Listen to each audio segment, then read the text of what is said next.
제사장을 위한 속죄제라는 제목으로 하나님 말씀 전하겠습니다. 미국의 시골에서 목회하시는 한 목사님이 시카고 여행에서 돌아오게 됐어요. 기차 타고 기차역에 도착을 했는데, 그런데 한 성도 한 분이 이 목사님을 기차역에서부터 마중 나온 거예요. 자세히 보니까 늘 죄를 많이 짓기로 유명한 성도였는데, 그 성도가 열차역에서 목사님을 마중 나와 기다립니다. 목사님은 혹시나 하는 마음에 혹시 무슨 일 있었습니까? 별일 없어요 라고 물었어요. 그랬더니 이 성도가 아주 다급하게 말했어요. 목사님 큰일 났습니다. 목사님 안 계시는 동안 이 토네이도, 돌풍이, 갑자기 큰 돌풍이 일어나서 저희 집을 몽땅 쓸어가 버렸어요. 이 이야기를 듣고 목사님이 대본에 이렇게 말합니다. 저런 내 그럴 줄 알았어요. 내 계속해서 얘기했죠. 계속해서 그런 식으로 살면 안 된다고 내가 경고했잖아요. 죄를 지으면 반드시 벌이 따라오게 마련이에요. 그랬더니 이 성도가 의아한 듯 목사님에게 이렇게 말합니다. 목사님 집도 두토막 났는데요. 그랬더니 목사님이 얘기합니다. 그래요? 주님께서 하시는 일은 우리로서는 도무지 알지 못하겠네요. 새로 생긴 개정된 형법에 자존심 손상죄라는 게 생겼답니다. 그 종류와 형량이 아래와 같은데, 무턱대고 이 자녀를 둔 부모에 이렇게 묻는다는 거죠. 자녀들이 혹시 서울대 갔어요? 이렇게 물으면 자존심 손상죄에 해당해서 징역 5년에 해당된다고 합니다. 아들, 딸이 언제 결혼하냐고 묻는 이것도 죄가 돼요. 이건 징역 10년에 해당한다고 합니다. 손자, 손녀 보았냐고, 자기는 손자, 손녀 보았다고 자랑하는 죄, 이것도 징역 15년. 손자, 손녀 자랑하며 약 올리는 죄, 징역 30년. 자식 취직했느냐고 계속해서 꼬치꼬치 캐묻는 죄, 무기징역. 끝으로 가장 심한 종신형에 해당하는 죄, 자기 남편 자랑하는 것들, 종신형에 해당한다고 합니다. 실제 그렇지 않습니다. 이런 죄는 아직 없어요. 자존심 손상죄는 아직 없습니다. 죄라는 것, 우리 일상 삶에서도 늘 떨어뜨려 놓고 생각할 수 없는 게 죄죠. 사실 어떻게 보면 이 죄라는 것만큼 그 범위가 넓은 것도 없습니다. 그래서 우리 모두는 어쩌면 다 죄를 짓고 살아가는 존재라고도 볼 수 있어요. 왜냐하면요, 이 세상에서 말하는 죄, 그게 어떤 거죠? 법으로 정해놓은 테두리, 그 테두리를 벗어나면 죄라고 말하고 있잖아요. 예를 들면 여러분, 술을 마시고 운전을 하면 죄인가요? 아닌가요? 아니, 목사님, 술을 마시고 운전하면 당연히 음주운전으로 법을 위반하는, 처벌을 받는 그런 죄 아닌가요? 그러니 죄로 책임을 물어야 하지 않습니까? 예, 맞아요. 술을 마시고 운전을 하면 분명히 죄입니다. 왜냐하면 법으로 그것을 규정하고 있기 때문에 그렇죠. 그러면 술을 마시고 운전을 하면 법을 어겨 죄를 짓는 것인데, 그럼 도대체 얼마를 마셔야 되는 것일까요? 아주 조금이라도 마시면 안 되는 것일까요? 아니면 많이 마셔야 죄가 되는 것일까요? 여러분 어떻게 생각하십니까? 그게 법의 한계예요. 우리나라 현행법 기준에 의하면 운전자의 혈중 알코올 농도가 0.03%인 경우에만 음주운전죄로 여깁니다. 그러니까 혈중 알코올 농도가 0.03%라고 하는 것은요, 우리 혈액 일정 정도 100ml를 뽑았을 때 이 알코올, 이 100ml의 혈액 중에 알코올 퍼센트가 0.03g이 검출되면 이는 혈중 알코올 농도가 0.03%라고 말해요. 사실 혈액 100ml당 0.03g이라고 한다면 사실 적지 않은 양을 말하죠. 왜냐하면 우리 몸 안에 대략 체중이 60kg라고 했을 때 혈액이 어느 정도 있냐면 4,800리터의 혈액이 있다고 해요. 그러니 그 중에 혈액 100ml당 알코올 0.03g이라고 한다면 적은 양은 아닌 것이죠. 그러면 얼마를 마셔야 혈중 알코올 농도가 0.03%가 될 수 있을까? 대략 소주 2잔 정도 마시면, 한 잔 이상 2잔 정도 마시면 혈중 알코올 농도가 0.02에서 0.04% 정도 된다고 합니다. 그러니까 최소한 어떻다는 거예요? 소주 한 잔 정도 마시면 혈중 알코올 농도가 0.02% 이하로 음주운전에 걸려요, 안 걸려요?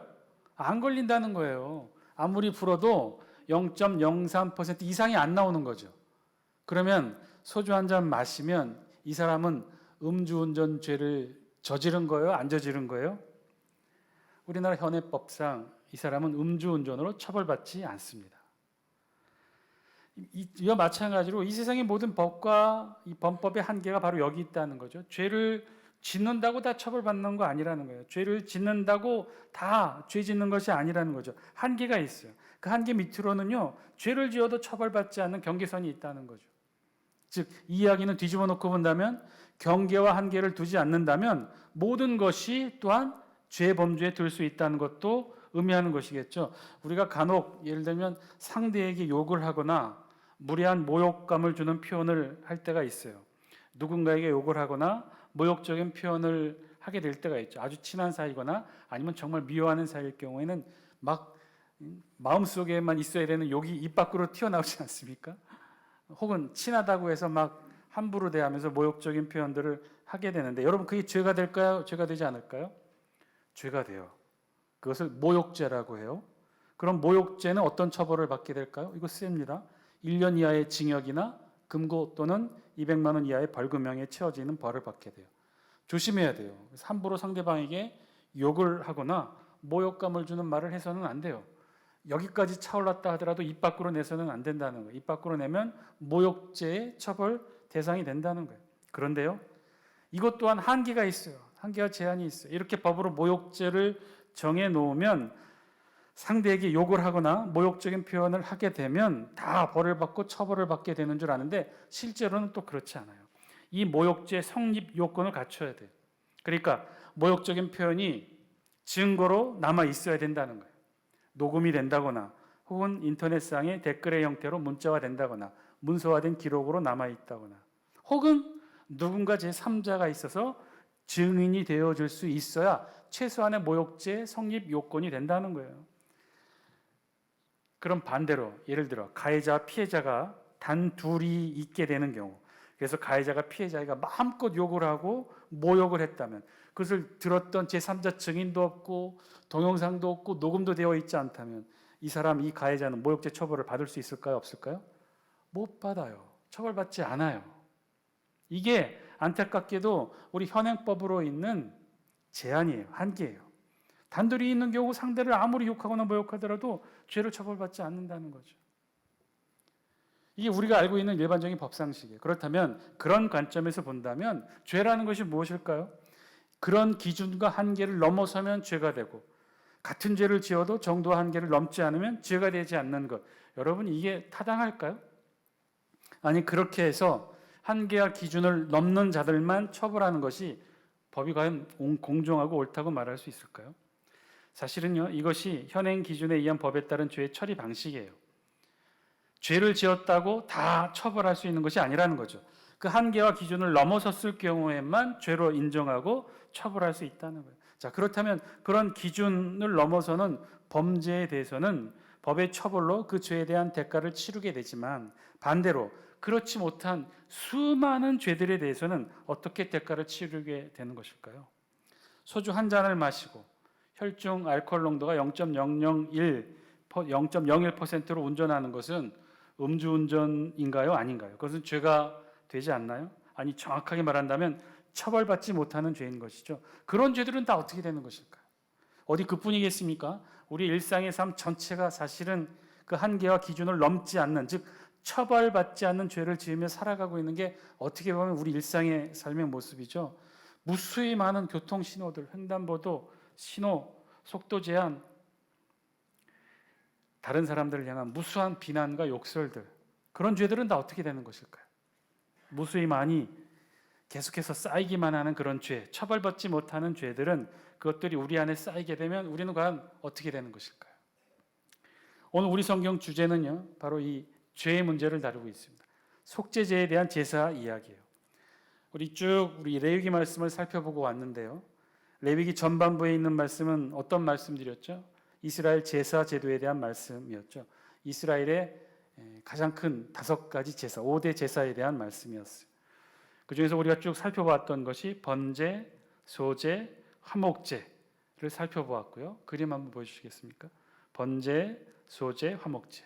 번제는 온전히 다 태워드리는 헌신을 목적으로 한 제사라고 했어요. 소제는 유일하게 피해 제사가 없는 곡물을 드리는, 하나님 앞에 드리는 제사라고 했습니다.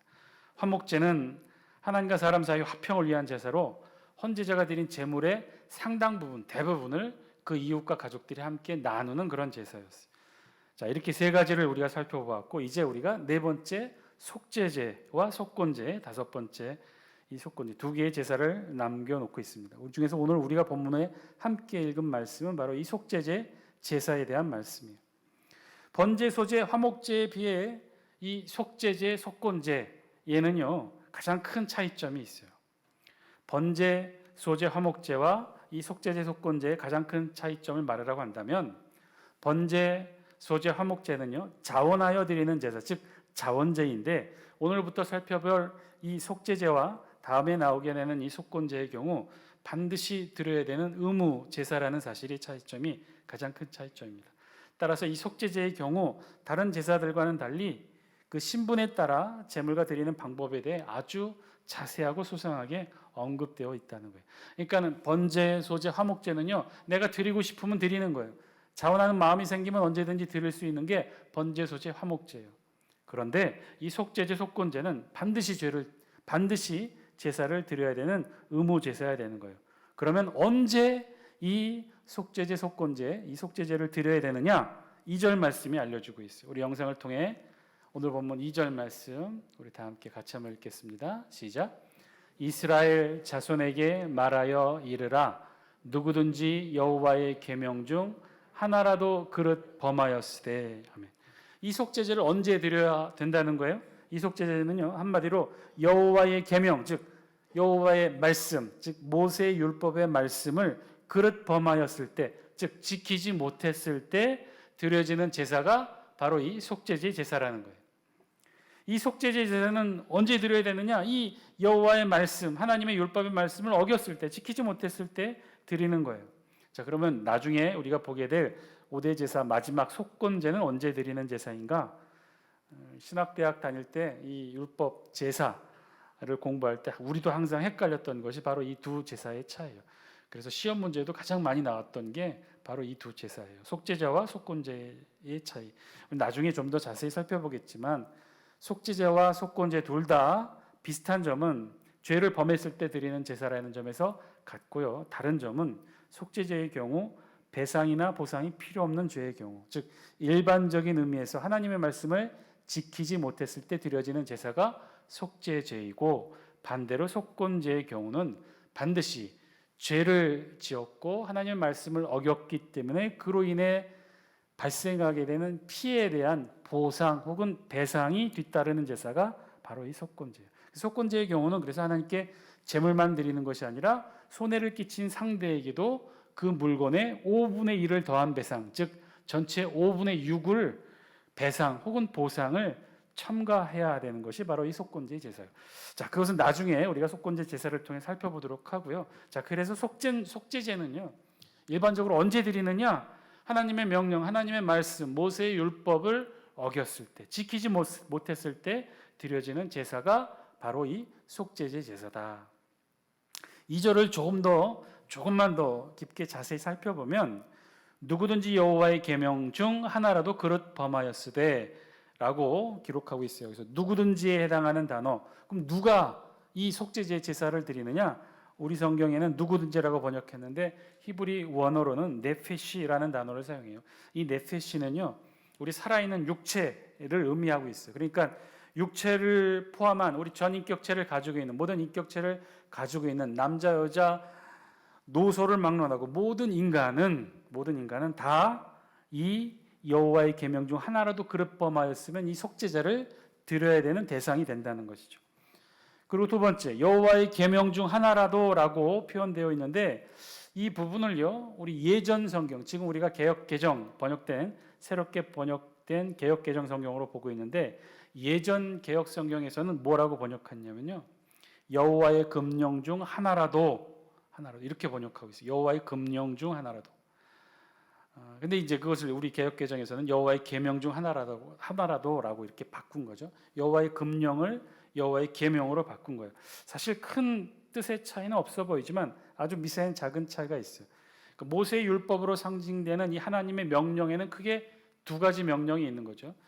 600여 가지가 넘는 모세의 율법에는요, 이 하나님의 명령으로 이루어진 율법에는 크게 두 가지로 구분하라고 하면 딱 이렇게 구분할 수 있어요.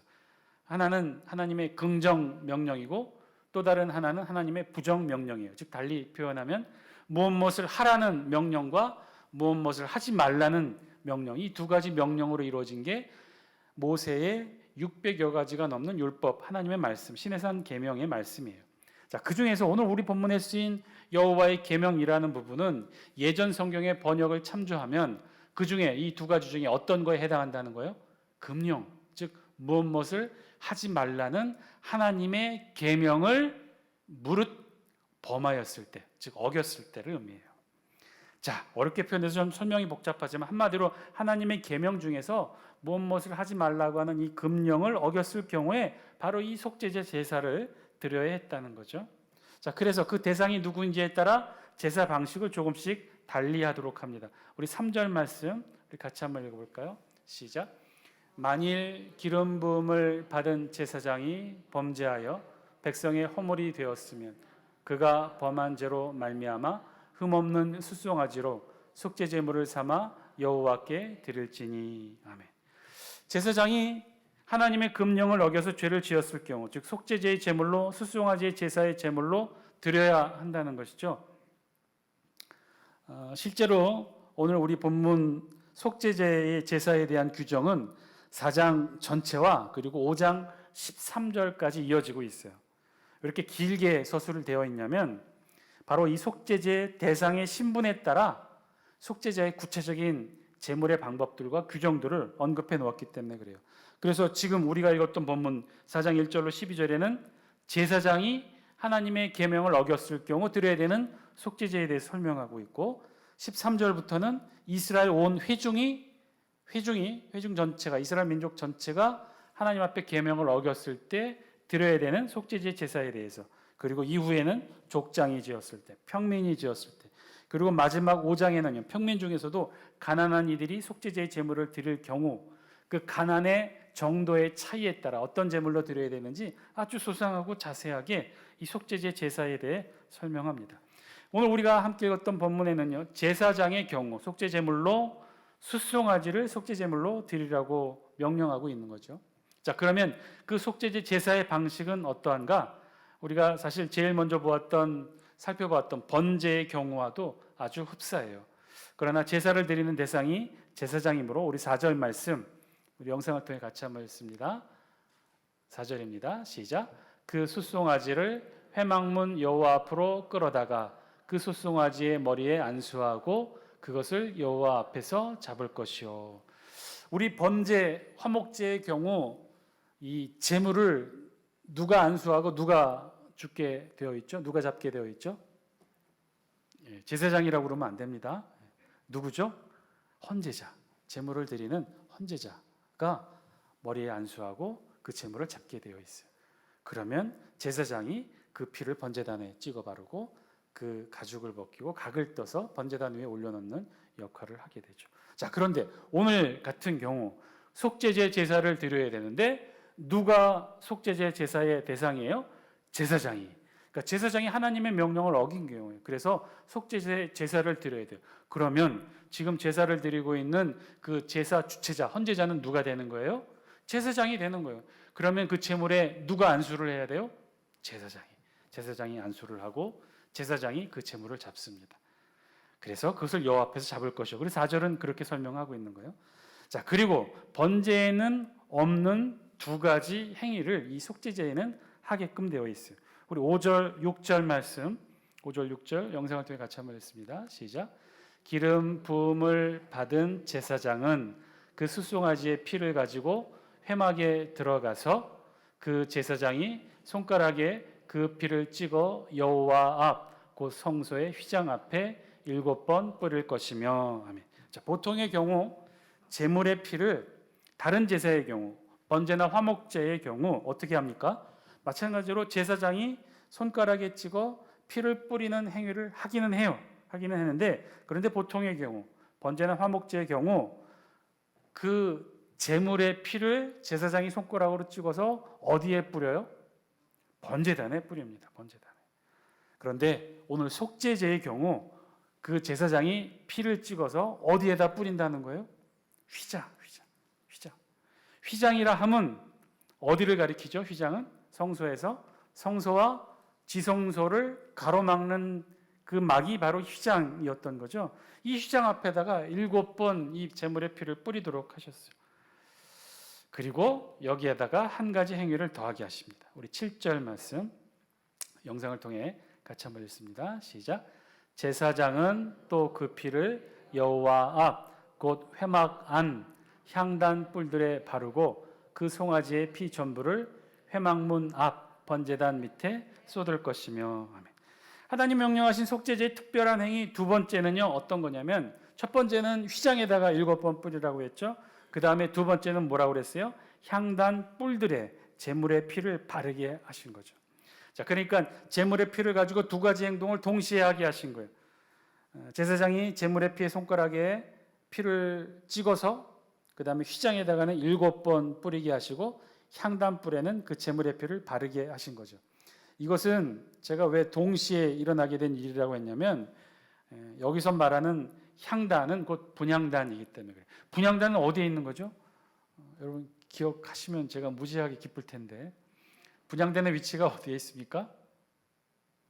힌트, 오늘 말씀과 아주 밀접해요. 휘장에 뿌리고 향단 뿔에 바르는 행위가 동시에 일어날 수가 있어요. 사진 한 장 보여주시겠습니까? 여러분들이 옛 기억을 되살리기 위해서 우리가 출애굽기 할 때 다 배웠었죠. 지금 보이는 것이 성소 입구에 들어서면 전면에 보이는 모습이에요. 그래서 전면에 지성소와 성소를 구분하는 휘장이 쳐져 있고, 거기에 천사 형상들이 그려져 있고, 그리고 그 휘장 바로 전면에 놓여져 있는 게 뭐예요? 분향단, 향단. 향을 피워 하나님 앞에 항상 올려드린다고 했죠.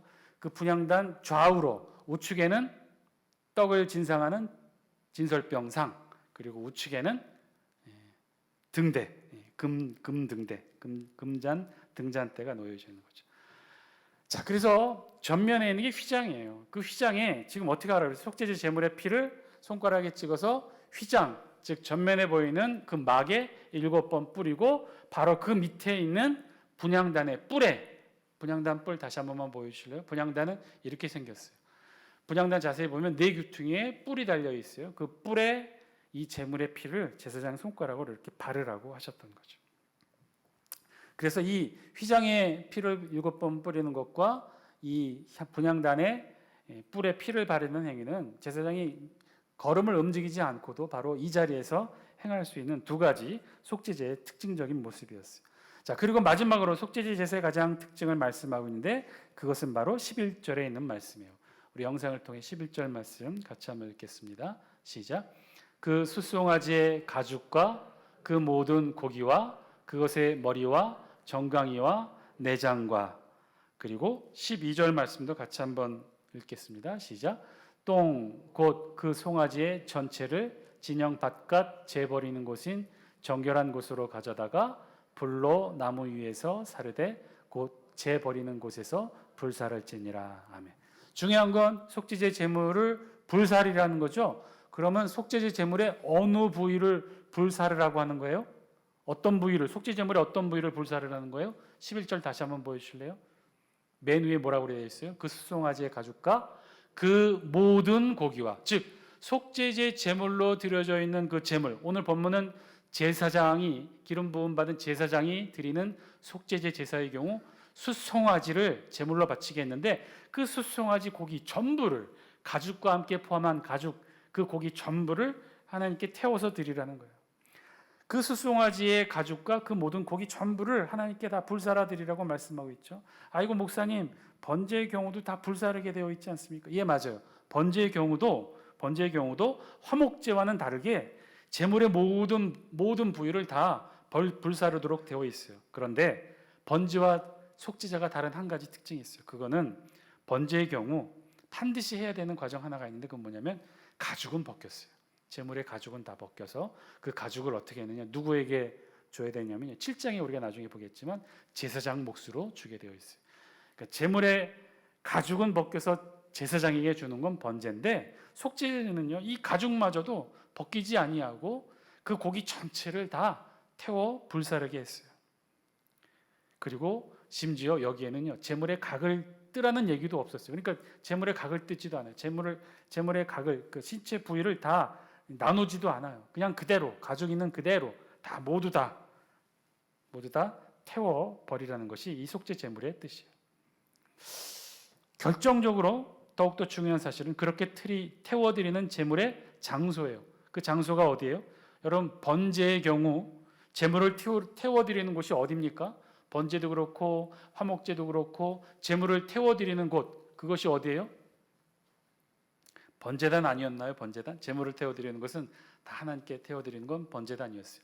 번제단 위에서 태워드리면 그 향기가 하나님이 받으실 때는 바람에 영향 없이 하늘로 곧게 연기가 올라갈 때 하나님이 온전히 받아 흠양하신다, 이렇게 표현을 했던 거예요. 그래서 제물은 번제단 위에 태워서 하나님 앞에 올려드리는 것이 일반적인 번제와 화목제의 제사 방식. 자, 그런데 오늘 이 속죄제의 제물은 어디에서 태우게 했어요? 우리 12절 다시 한 번만 보여주실까요? 12절 말씀 다시 한 번만 함께 읽습니다. 시작. 똥 곧 그 송아지의 전체를 진영 바깥 재 버리는 곳인 정결한 곳으로 가져다가 불로 나무에서 사르되 곧 재 버리는 곳에서 불사를 치는, 진영 바깥 재 버리는 곳에서 불태워 버리라는 거예요. 태워 버리라는 거예요. 이 이야기의 말씀의 뜻은 뭘까요? 번제단이 아니었다는 거예요. 번제단에서 태워드리는 건 어떤 의미였어요? 하나님께 태워 그 향기를 온전히 하나님께 태워 올려드리는 것, 하나님께 드림이 되는 게 번제단에서 태워드리는 거예요. 그런데 지금 이 속죄제 제물은요, 가죽도 벗기지 않고 각도 뜨지 않은 채 숫송아지 그대로 어디서 태워버리라는 거예요? 진영 바깥, 성소 바깥도 아니에요. 이스라엘 백성 진영 바깥 재버리는 곳에서 태워버리라는 거예요. 이건 하나님이 받으신다는 거예요? 받지 않으신다는 거예요? 태워버리라는 거예요. 이건 속죄 제물이기 때문에 그렇게 태워버리라는 거예요. 번제나 화목제와 같이 하나님께 받아 흠양되어지는 제물이 아니라 그저 진영 바깥 재버리는 곳에서 태워버리게 했단 말이에요. 왜요? 이 속죄제이기 때문에. 속죄제의 성경상 죄를 지은 자의 죄의 허물을 상징하는 것이 속죄 제물이기 때문에 그 제물은 번제단에서 태워지지 못했다는 거예요. 이는요, 신약시대 인류의 죄를 대속하셨던 예수 그리스도에게서도 그대로 나타나는 예표입니다. 여러분, 우리 예수님이 어디서 십자가에 못 박혀 달려 돌아가셨나요? 성문 밖 골고다 언덕, 죄인들의 죽음이 이루어지고 그 죽음의 시체를 버리는 골고다 언덕에서 인류 대속의 속죄 제물이 되셔야 했죠.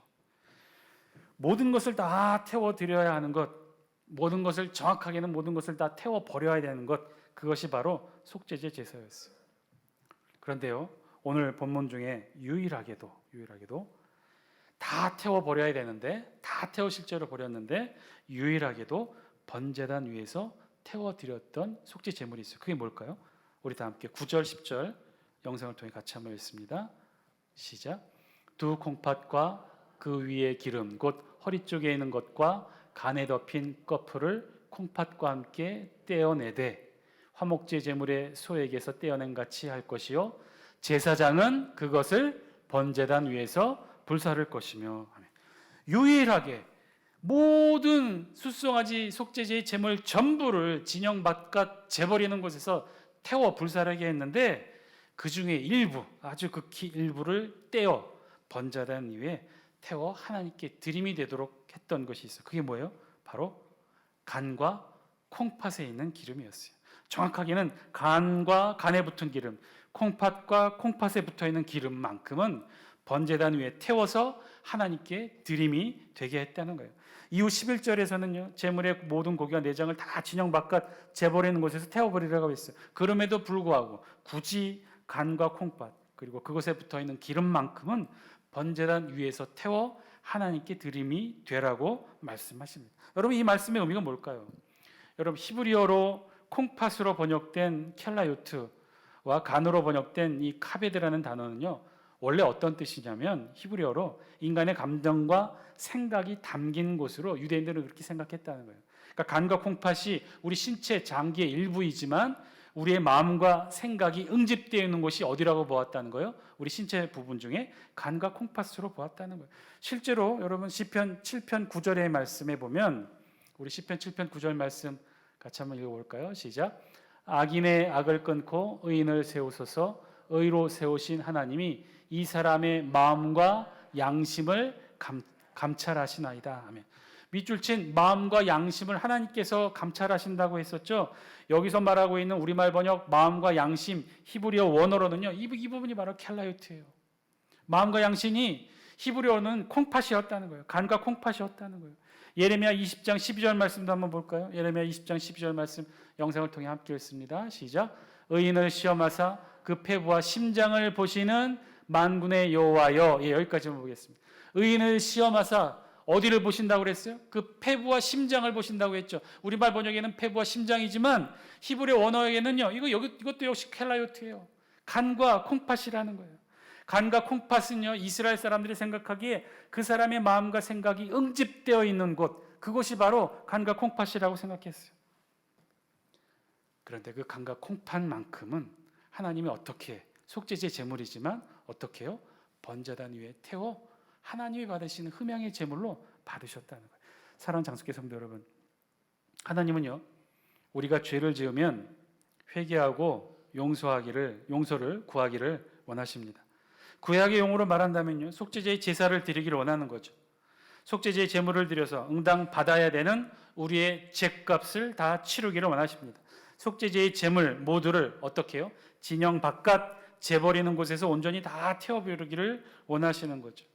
그럼에도 불구하고 하나님은 그 중에서조차 우리가 죄를 짓고 하나님의 명령을 어겼을 때조차도 사실은 하나님은 우리의 간과 콩팥, 즉 우리의 마음과 생각만큼은 어떻게 하시기를 원하시는 거예요? 온전히 받기를 원하신다는 거예요. 다른 것들은요, 다 죄의 결과 진영 바깥에 내어버리는 것들이지만 오직 우리의 마음과 생각만큼은요, 하나님이 소중하게 여기시며 받으시기 원하시는 것들이라는 거예요. 사랑하는 장수교 성도 여러분, 우리가 드릴 수 있는 것, 우리가 하나님께 드릴 수 있는 것 여러 가지가 있을 거예요. 우리의 물질도 드릴 수 있고, 우리의 시간도 드릴 수 있고, 우리의 헌신과 봉사, 우리의 노력, 우리의 지혜, 우리의 경험도 드릴 수 있어요.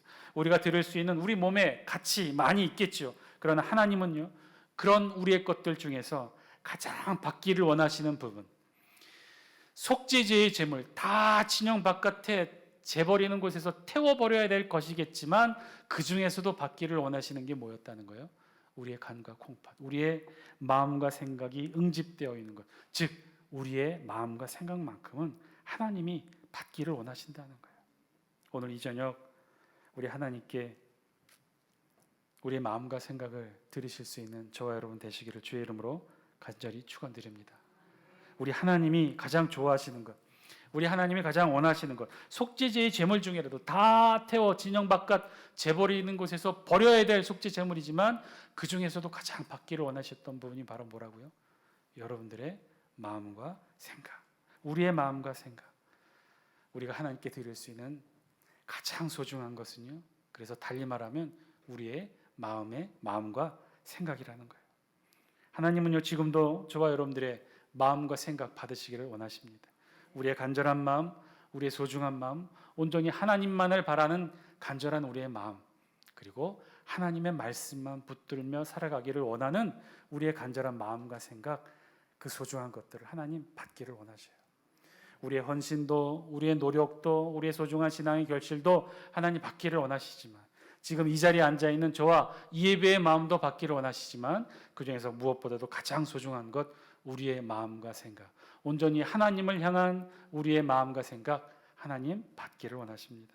오늘 이 저녁 그 하나님 앞에 우리의 드릴 수 있는 가장 소중한 것, 우리의 마음과 생각을 하나님께 드리실 수 있는 저와 여러분 다 되시기를 주의 이름으로 간절히 축원드립니다. 우리 다 함께 이 기도 제목 놓고 함께 기도하기로 원합니다. 하나님, 오늘 이 저녁, 아니 우리 일생을 살아가면서 하나님 앞에 우리의 마음과 생각 드리는 우리들 신앙의 삶 되게 하여 주옵소서. 하나님, 속죄제 제물조차도 마음과 생각만큼은 받기를 원하셨어요.